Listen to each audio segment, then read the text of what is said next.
Charles S. Johnson is a seasoned trial lawyer currently practicing in the areas of public policy and complex litigation in the Atlanta office of Holland and Knight LLP. Mr. Johnson has a history of being the first as an African-American lawyer. In 1976, he was the first African-American professor at the University of Georgia's Law School. In 1979, he was the first African-American partner at a major law firm, Alston & Bird. In 1983, Johnson became the first African-American member of the Georgia State Board of Examiners, becoming the first black chairman of the board in 1987. And still today, when it comes to the pursuit of civil rights and human justice, Charles S. Johnson is among the first to recognize and protect its foundation.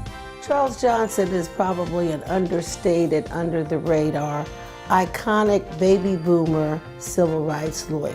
Most people see him as a corporate lawyer, which he is outstanding but Charles has done tremendous things from his heritage as the grandson of Charles Johnson I, who was the first black president of Fisk University. And Charles has always been active in civil rights causes and activities. He's been a past vice president of the National Bar Association, a president of the Gate City Bar Association, and most recently he has taken up the mantle with advocacy for action to ensure and increase diversity on Georgia's bench. There is an atmosphere of fairness when one walks into the courtroom and sees that there is somebody who looks like them and that maybe they have a shot at justice. Well, Advocacy for Action is a leadership group of individuals who banded together to raise awareness about the diminishing number of African American judges. Judges are down the ballot, and many people don't even go down the ballot to vote.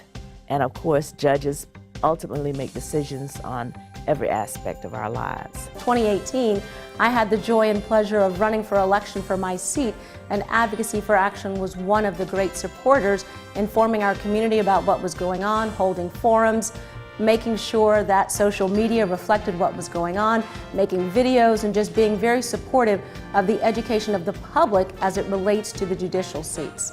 With a heightened awareness of the power of political office, there was a time when Charles threw his hat into the arena. It was a fabulous experience. That's all it was an experience, because I wasn't elected. But I got to live a life of issues which I was naive enough to think was what campaigns were about. I got, a break from the practice of law.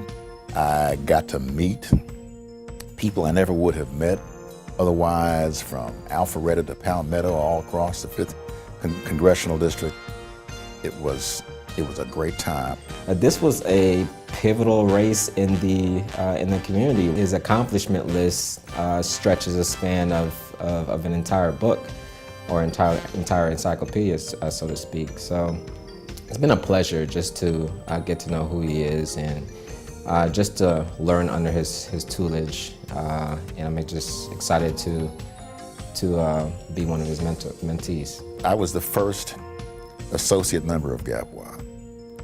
I've seen, the genesis of GABWA. I've seen what it's become today. I appreciate all that they do in the community, and I appreciate what they do in recognizing people's accomplishments. GABWA is one of our partners in Advocacy for Action.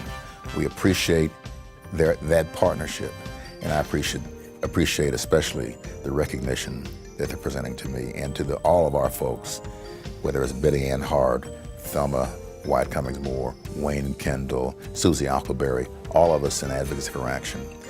Because when you honor me, you honor all of us, and I appreciate the work that you do to honor those folks that are deserving of recognition. Ladies and gentlemen, we salute Charles S. Johnson III.